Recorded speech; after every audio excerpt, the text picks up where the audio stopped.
All right. Hey, boys and girls. Yo, everybody. Me and Junior here. Back again. Yep. Junior just got done taking the TOEFL test today. My goodness, that thing is just hard. Junior was complaining and telling me how difficult it was. It was harder than I thought it was going to be. It was a little bit tougher, I'm going to admit. I kind of underestimated the whole thing. Come on, admit it. You slacked off. You didn't study like you should have. Yeah, I didn't study like I should have. So I really learned the lesson. I was really I got into the test and I was like, dude, this is going to be 100%. Now I'm really hopeful that I'm going to get at least 90% out of that thing. It was tough. Really? Mm-hmm. So anyways, we're just here to let you know. Junior's going to tell you a little bit about that, but we'll probably plan another interview for another day when we're more prepared. That'd be cool.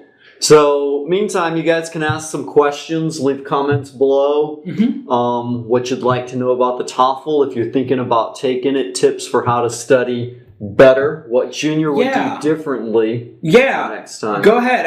I know they've got a lot of questions. What to take to the test. This is the TOEFL ITP test. It's not like the internet-based test, but if you were, applying for, university abroad, you want to study abroad, that's definitely something that you're looking for.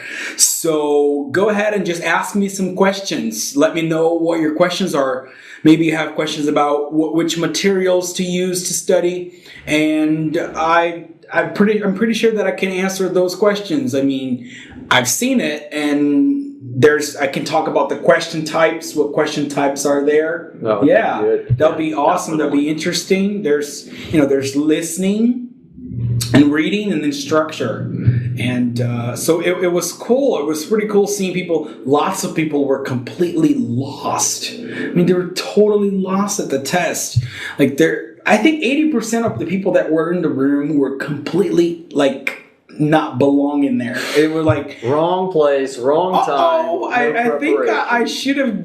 I thought I had applied for a basic level test, but it was pretty.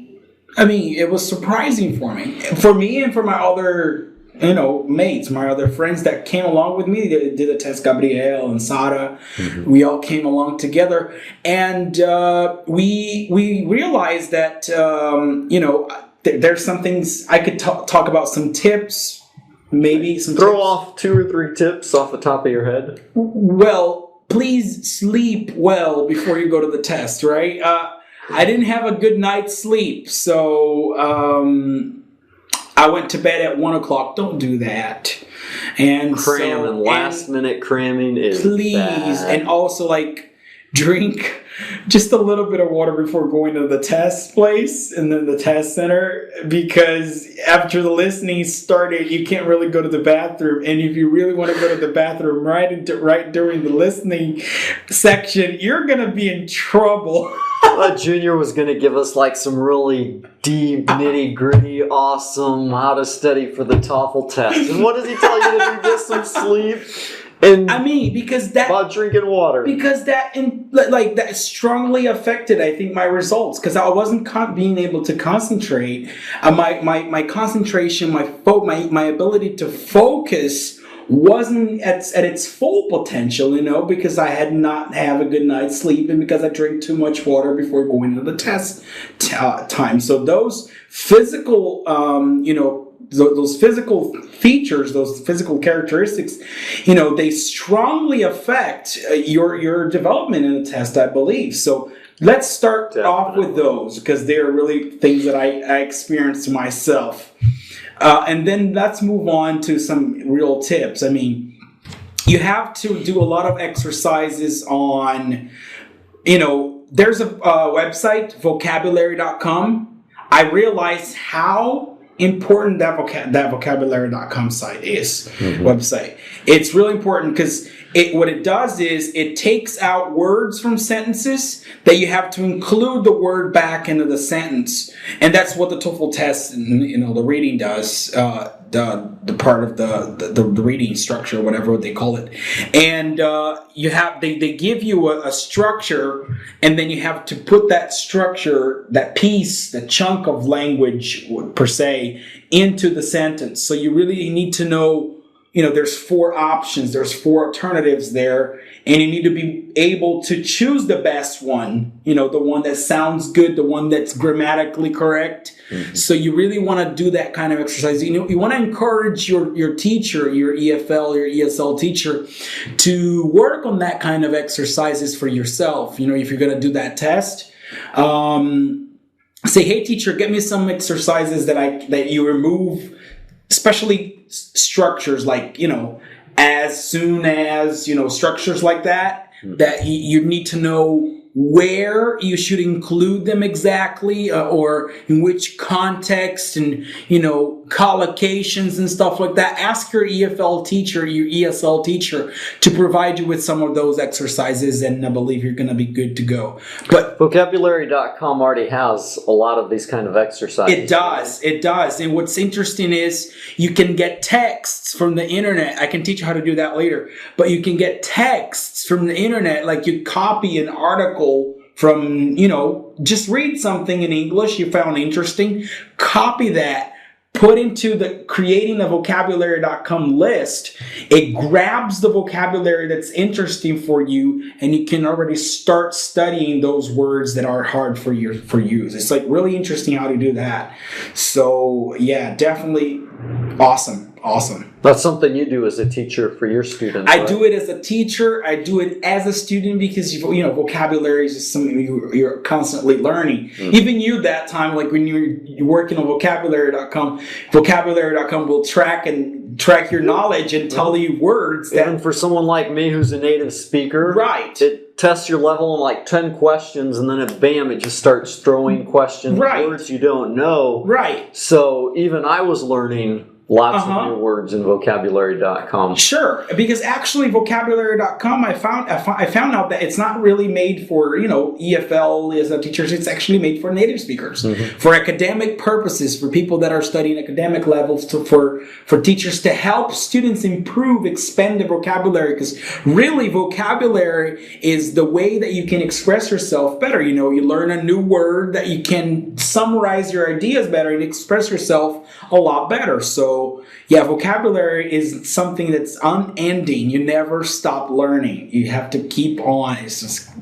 unbelievable. So vocabulary.com has some really cool artificial intelligence software that dude, it's levels awesome. You right at your level, and then just starts teaching you new words, and then it just keeps testing you until you learn the words, and then it teaches you new words. And it's fun. It's not that kind of... it's free. And it's... tell me about it. The only thing it's not free is the app. They released the app now. It's about $6, but it's totally worth it, the price.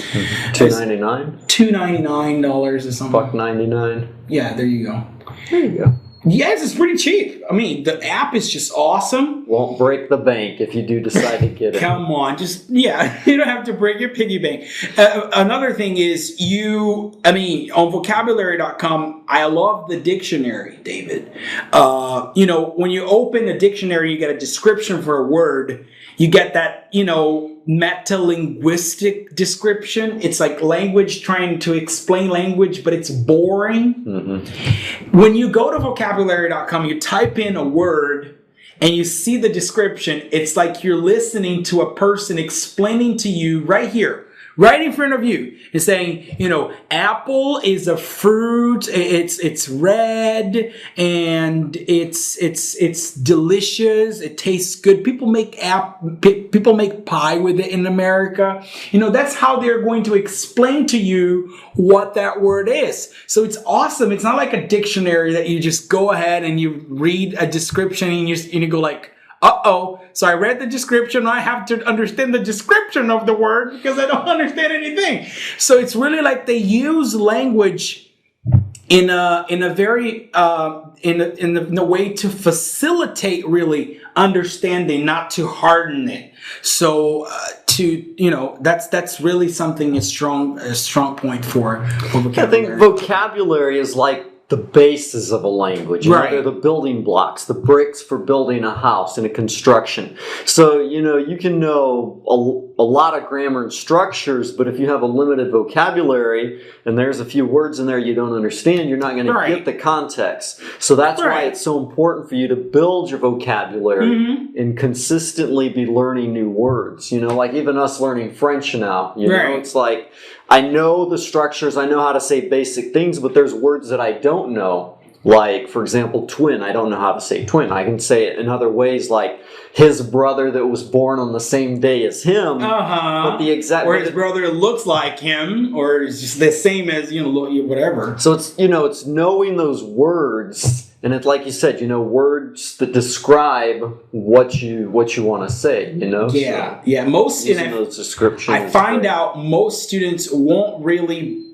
put themselves to learning how to describe words in English, right? They will run towards the translation like with the fierceness of an animal, which is okay when you're just starting off. Right, but as you develop and grow in your skills, you've got to take that next step and move past that. It's like, a baby drinking milk out of a bottle and then starting to eat the cereals and then moving on to eating, start spoon feeding that and then eventually eating barbecue steak, beef. Right. So your vocabulary is something that you really need to prioritize when you're learning, especially when you're doing that kind of test with the TOEFL. It's really important. It's really important like that. Definitely. And there's so many texts. You have to read so much. You have to read a lot because there's a lot of text and time is just short. And in English, there's lots of words there's these words in English greedy and these words like that I can't really remember off the top of my head, but like cranky, stuff like that are so common in English, and people say it a lot, so much that and sometimes people don't give the right, because they're so similar, they're similar in English, and greasy, greedy, cranky, whatever. And you need to know exactly what those words mean, because each different word has a different meaning, and you need to know what the meanings are for each word. And if you don't know, you might just skew the whole meaning of a passage just because of a single word. One word. Yeah. Just completely changes the whole sense. So, especially in a test like that where they're trying to trick you and give you other similar responses. I know. Like there was one question. The mistake was in adhere the cause. So Gabriel was like, I can't believe I missed that, because he didn't notice that you should say adhere to the cause. So just that preposition, but he was thinking in Portuguese. In Portuguese, you say aderir a, but you don't think that this a is not an article, but it's a preposition. Adhere to, and then the cause, adhere to the movement. So really interesting, just because of a single word, you can just miss a whole question. Yeah. So, if you have any other questions, I'll be glad to answer. And this is just the beginning of it. I hope I've helped out somehow. This is just us here chilling. We weren't even planning on recording this. You can see we're all dressed up in our fancy suits and our makeup. Come on, this came out better than if we had actually planned it all. Planned something out, yeah. But anyways, we just wanted to let you know, Junior just took the test, got some practice under his belt, and he's willing to share some tips with you guys. And if you have questions, leave them below in the comments. So we record the official video with our suits and ties and our fancy makeup on and the good illumination. And that way we can answer your questions and help you out with more specifics. Yep. That's it. Bye bye. See y'all later.